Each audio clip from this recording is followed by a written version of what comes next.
Hey everyone, welcome back to another exciting episode of Tech and Productions. Today I'm Bancroft and being joined once again by Jimmy, Jake, and Fluff. Howdy. What's going on, y'all?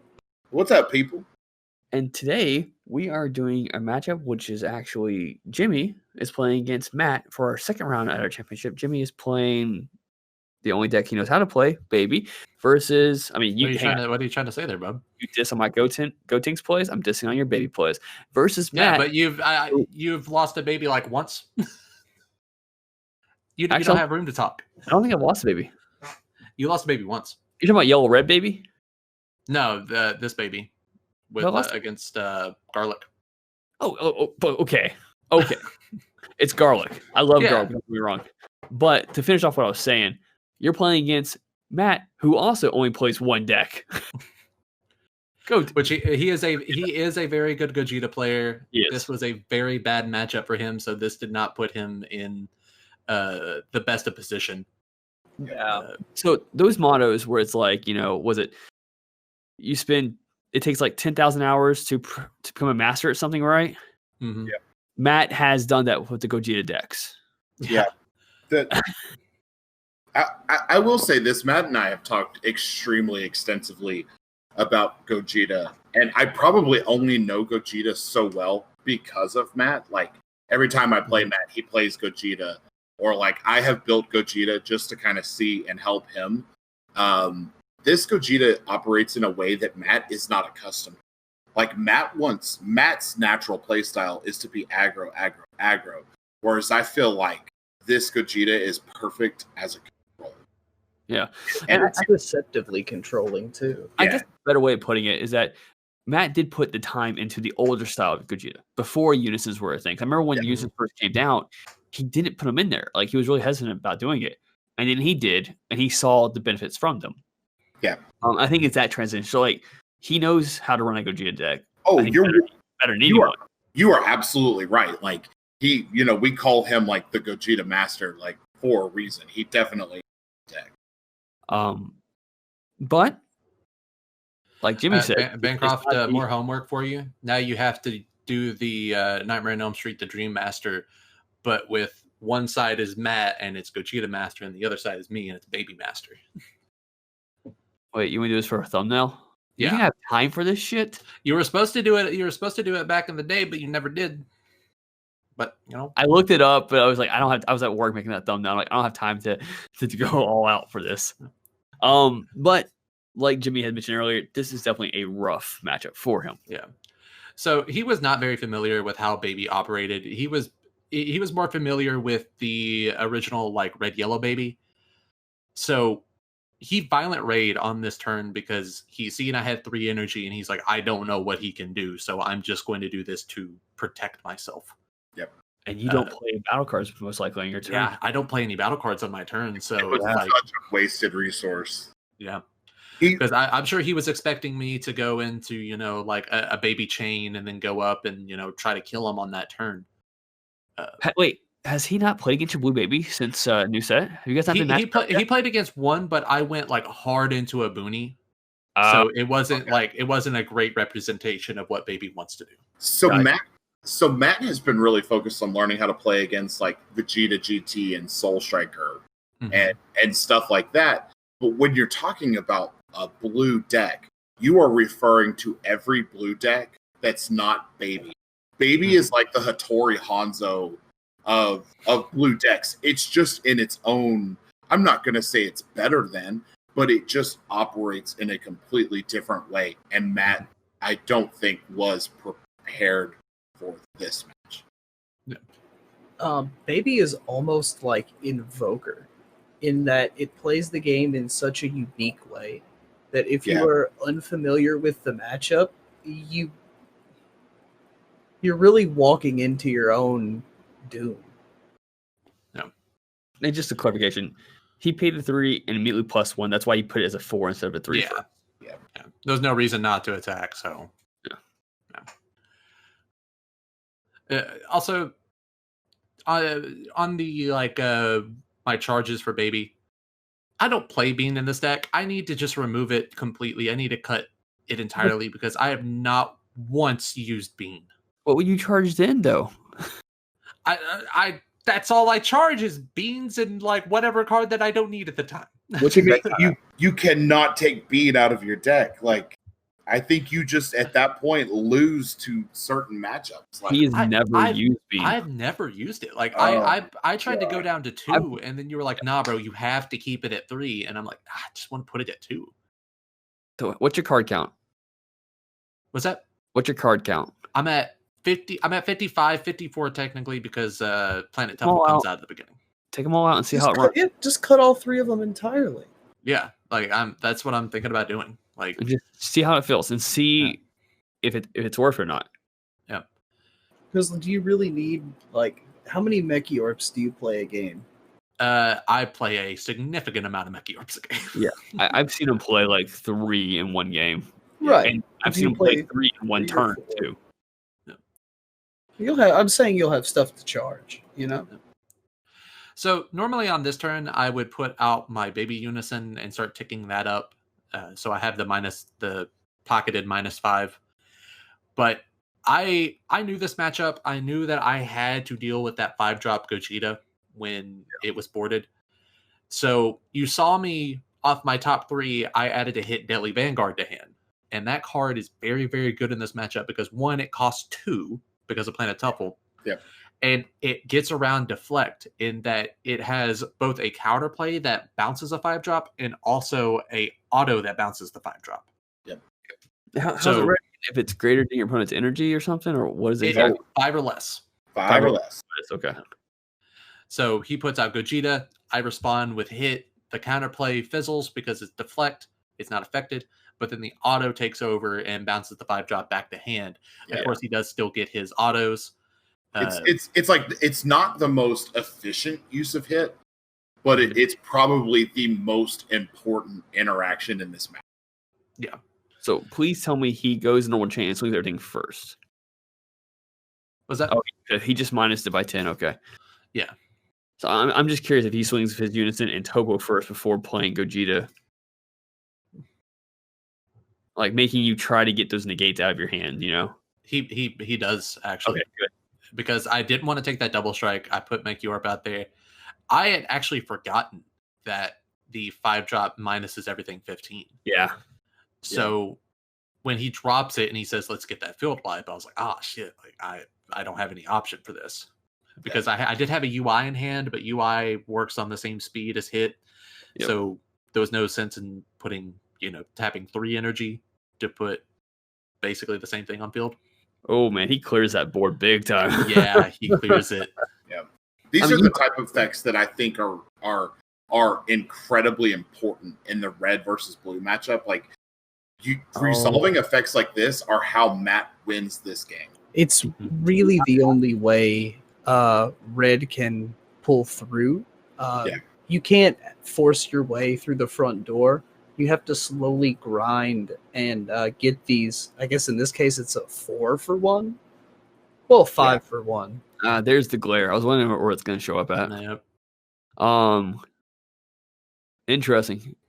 That's unfortunate. He didn't see a single Goku or Vegeta by that point.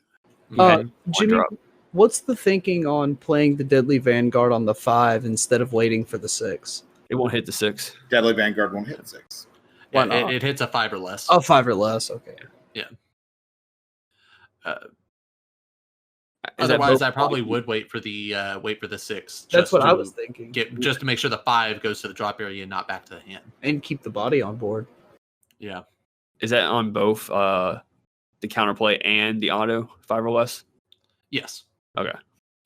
Yeah, I knew the counterplay was 5 or less. I wasn't sure about the auto. So when I first built Baby, I was very, very anti-Unison. I did not like this Unison at all. And I even said in my profile that I'm taking it out, that I'm not even going to run it. And in my 2.0 build of the deck, did not run it. It ran fine. But then I started talking to Fluff, and he was explaining like his thoughts on the Unison. And I was like, I'll give it another shot. You know what? I'll try it again. And I absolutely love this Unison now. I think this Unison is what makes a couple of the blue decks viable. I don't think Without this Unison, I don't think you can play Soul Striker competitively. Mhm. Without this Union, I don't think you can play Baby competitively. Without this Unison, I don't think you play Soul Striker or SS3 Reboot. I've actually been thinking, because I don't run the God Sealing technique. I didn't find room for it, but I might just swap out Bean for God Sealing now that I'm running the Unison. Honestly, in our fun game that we did last night, I was like playing around the idea of you probably having a God Sealing technique.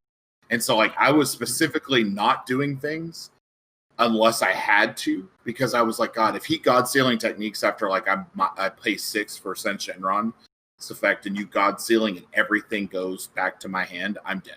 Like no ifs, ands, or buts, no chances. So like I think there was a turn where I didn't do it because I was afraid of God Sealing. So I just realized that I do think he accidentally switched it to 8 instead of So there you go. Yep. Whose die is that? Is that Matt's? I have no clue. It just showed up. It's mine. Okay. The blue one. Yes. Did I leave that at the event? Yes. Okay, awesome. That's why I asked. But I just realized Matt also plays on left-handed. I guess I haven't been matched up with Matt in a long time. I forgot about that. yeah, he does. So here's him trying to poke back at Jimmy, I think, right? Yeah. So he was very worried about another hit, and his ideal was to just try to beat me with the cards he had on field already. Yeah, it's not a bad idea. Which that's not a bad idea overall. And he also wanted to he was scared of that -5 as well. Yeah. Which honestly, I'm fine with people attacking into the Baby Unison, because I get to the point where tapping 5 energy for an ape is not that big of a deal. Yeah, that's how I am in Soul Striker. Yeah. So I've had this conversation with Fluff before, because of I guess since I play Gotinks and Fluff and Jimmy both play Blue decks, which uses that Unison. I don't give a fuck about it. Yeah. Like if it happens, it happens, and I just play around it. You know. Like the worst thing that happens is in Soul Striker, I have to type 5 for a new Unison to just resolve its effect.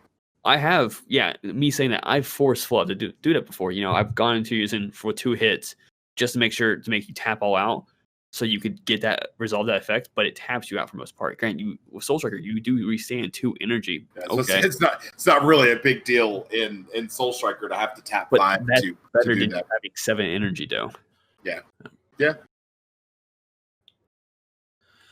Yeah, so Matt was so hesitant to actually pay energy for anything at this point.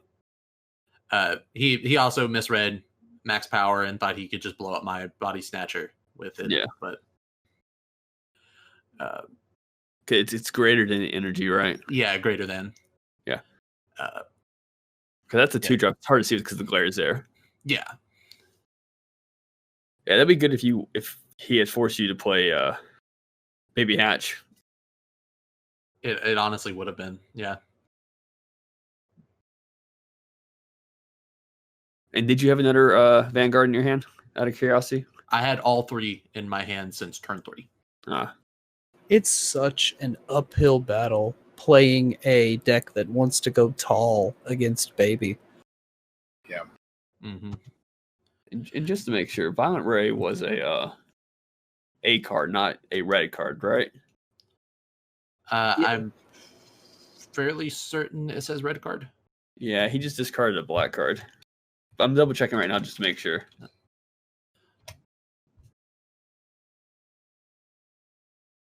Nope, just choose 1 card in your hand. Okay, just had to make sure. Really? Wow. Yeah.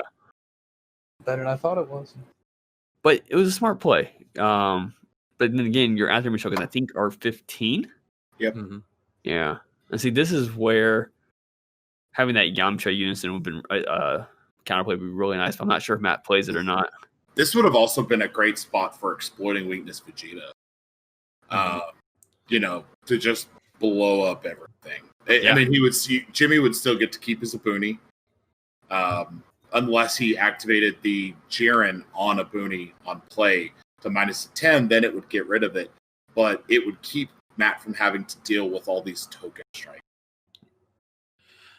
So he after images and he just negs one of the other tokens down to 5k, which is very good because it gets him out of basically 2 attacks unless I wanted to combo up on one of them. He should have turned around and -3 because he can still neg out your Abuni, right? Yep. Yeah. He should be spending the counters on that Unison. Yeah, I'm wondering if he just didn't think about it or something. Yeah, I think he was in the mindset of, again, like, this is an uphill battle. I have other things to worry about, which... Yeah. What was that? I'm a little confused. What is it? What did he just do? Why is that card in warp? Or which one? He activated max power. He added max power Kamehameha back to his hand. Yeah. I thought it was only on use. Yeah, he used. He gave another one. Okay, I knew he discarded the one earlier, so that's what threw me off. Okay, I believe watching Matt play here, what he's trying to do is he is trying to play the long game here. So instead of trying to be instantly aggro and just giving Jimmy the opportunity to play a ton of cards, he's trying to just play around and ultimately resource Jimmy out. Yeah. The problem is, and like I was saying earlier when I was playing Sen Shenron against Baby, if you're not clearing that field, every turn becomes harder and harder to survive against token swings, Mechiorp swings, Servant swings, Abuni swing, Unison leader swing. If he can stick an exploiting weakness here, it's a nice little 3-for-1, plus removes the tokens. If I recall correctly, I don't know how many more turns are left in this particular match. We do have roughly 4-ish minutes left. Matt, I think, has one in his hand. Yep. I'm not giving any spoilers. That's what I said. Not this time. My assumption is that he cracks me up with that so much. Sorry. There's I was like combo area. The combo area is a nebulous concept. When it comes to you and Matt, that's right. What was it? Matt and I were playing last night, and he comboed under one of his Unisons. Well, I ended up killing his Unison, and he picks his Unison. What is it? It's still there. Yeah, I saw that. Yeah. He moved his Unison, and the combo card is still there. And Bancroft walks up and why is that on the field? It's like, just go away. Like, you're not in this. Like, I know what happened. Just go away. Well, it's the concept. Like, I'm trying to get that routine. Like, there's a combo area. The card should go there. That way, you know what to get rid of when you're done with your combo. Because what if he only had 4 cards in his drop? You know, at the time he wanted to do aftermatch, but he thought he couldn't because that one card was hidden now. I'm aware. Again, I know the rules. I mean, you do have a judge mat now, so I guess. Yeah. I'm certified. Yeah, certified by you and you only. Look, I would have taken the judge thing and passed it by this point if they would open the damn exam. I've been waiting for almost a year and a half for them to open the exam. Yes, I was just making sure that it wasn't 20k, or it just said KO. I couldn't remember the exact wording of the card. It was 15, so Abuni got to stick. Yeah, boosting at 5,000 right now. I mean, he could technically kill Abuni if he wanted to. Yeah, I think he's got to. He got rid of all the tokens and stuff. So beyond 5 counters on your Jiren Unison, you should be looking to spend them, even if it's on a dirtily 15k battle card or something. You need to get value out of grinding out these turns. In this turn right here, Matt has got to be careful. Jimmy can probably easily activate a Great Ape this turn.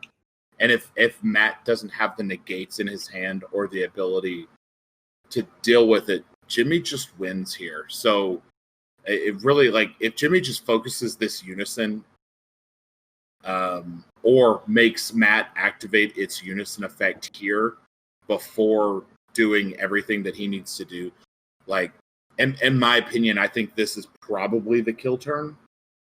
If I had to imagine. So he maxed powered and you golden ape him. Mm-hmm. I know the glare is there. I do apologize about that. That deck is looking thin though on his part. Wow, he's drawing a lot of cards. Yeah. Matt's good at that. Matt is also not shy at all about I don't need this super combo, but I do need a 5-drop Gotenks in hand. Let me super combo 4 times on this 1 leader swing to get to my combo piece. He is not shy at all. Sometimes it's the right call. Yeah. So something interesting. When he negged my board with Gogeta, you saw me counting my my drop area. Yeah. Doing that was the only way I was going to be able to get into Fu. Yep. And that just... Yeah. That seals the game because now he can't activate his Unison skill to neg out the baby. Because it says all cards, right? But leader. Everything but leader. And his leader has nothing on it. Yeah. That would help him in this situation. I think even though he comboed out, I think he still should have done the -3 on the golden ape just in case, not knowing that was in your hand, not knowing you play that card. That's a bad card. Get it, knock it down now. That way when you swing, it's lessened. Yeah, of course. Yep. Yeah, but that's just such a rough matchup for Gogeta. Yeah. I have so many options to deal with his chain that the only way that he could have pulled that off is if I didn't have it in hand, which my deck is really good at searching out my counters. So it was very rare that I'm not going to have options ready.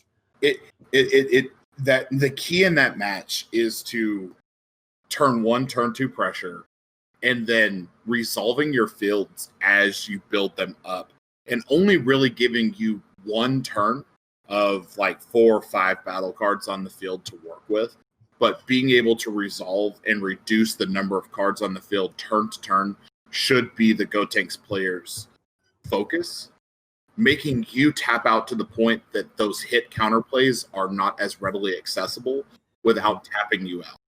Mm-hmm. But yeah, that covers today's video. Hope you all enjoy. If you did enjoy, subscribe, all the fun stuff like normal. With that being said, Jake, Jimmy, anything you guys want to say before we close out? If you want to win, you got to practice.